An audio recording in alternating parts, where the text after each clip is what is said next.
Well, hi, Kevin Ledoux, the Pragmatic Luthier. I hate to appear on camera without being properly made up and, properly combed and stuff, so pardon me. Just when you thought it was safe to go back into your shop and make yourself some guitars, I show up again. But I'll try and do something useful here. This video is sort of impromptu because I've been away, as you know, or may know, for quite a while, working on my shop edition and doing other projects, and we've had guests around the house all summer. At any rate, a few weeks ago, a viewer asked me how much arching they should put in their braces. And that's a fair question. To me, it seemed a little, I thought, wow, that doesn't seem right. But the question makes sense, especially if you're a new builder. So I've done videos on stiffening tops and things that you can do and what all of this means, but I'm going to try and be a little more specific with this. This is not a planned event. I got no script, so let's see if we can answer this fellow's question, and maybe it'll answer a question that you may have too. I'm going to start with a spruce top that I have here. Now this is cut out for a small guitar, 14 inches wide, 14 and a half at the lower bout, something like that. And this top is very flexible. It's sitting right now at, I believe, 114 thousandths of an inch thick. It is Sitka spruce, but look how flexible that is. Now, when I say look how flexible, yeah, big deal. What you have to do is feel that for yourself. So get out there, if you're not doing it now, and flex those tops cross grain to get a feel from one to the other. And also flex them along the grain, because that tells you an awful lot. I'm beginning to realize, I think, that the first response of the instrument it's a monopole response. The top comes up and goes down, and then that vibration splits, and you get a dipole response, and then it goes from there. But that stiffness is real important to that monopole and dipole response, I believe. So anyway, back to the question. This top is very flexible. That's telling me, as an intuitive builder predominantly, that this top is going to be difficult to have nice shimmer and a lot of nice high end, which I look for. I want in my guitars, I look forward to a high end shimmer. Balance, but shimmer. And this top is a little bit less than what I'd like to see, but we're going to move forward with it anyway. I think I'm going to get out of it what the customer wants, so we're going to go.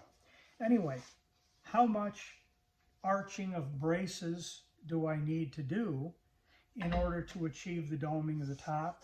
Or the same question, how much doming do I need? Well, for my purposes as an intuitive builder, given this top, given my experience with so many guitars before, my experience and my flexing ability and what I hear is telling me you want to dome this top as much as you can. Now, I dome tops at 40 foot, 30 foot, and 25 foot. I don't go beyond that, but I think some builders do. And you probably could. I don't see any reason why you can't. But I'm going to do this at a 25-foot radius because this top is just screaming for it. It's just not producing, at this point, it's not producing those high frequencies, and it's so flexible. Now, the top could be a lot more stiff if it was thicker. If I'd have left it, say, at 125 thousandths of an inch thick, it could be a lot stiffer, especially along the grain, because that stiffness increases, as a cube of the thickness, that relationship there. Engineers, you'll know what that means, and tell me if I got that all messed up. At any rate, so I'm going to dome this at 25 feet because that's going to give me the stiffness that I need, that I can recoup that. But I've also closed the X. You can see that I've got it drawn here on the top. I closed that X down. This is just 90 degrees. And do remember also that you cannot recoup what you're after or gain the results you're after with one thing. By simply doming the top to a shorter and shorter radius, you're not going to recoup what you want. By simply reducing the X angle, you're not going to get just what you want. It has to be a combination of events. I've recently heard a luthier say that by opening and closing the X by several degrees, you can only change your results by maybe 10 or 15%. I think he's a California luthier. At any rate, so that's what I'm going to do. And my advice to that person who asked the question is make that determination based on the perceived or measured, if you prefer. You could measure this, do something, decide what you're going to do as a result of your measurements, and then compare your measurements in the future with the sound results that you get out of the guitar. And pretty soon you'll have maybe a more objective database than I have, what I keep calling my mental database. Now, I have right here, just for a comparison, just so that you get an idea. I got to find my mark where I grab on here. Listen to this top. Now, I'm getting high frequency out of that. I'm getting low frequency out of it. But the neat thing is I'm getting 2 or 3 seconds of sustain out of that. I'd say maybe 2 seconds realistically. Maybe 3. At any rate, this top is so stiff across the grain and super along the grain that it's going to be easy to get high frequencies. That is, easier to get high frequencies out of this.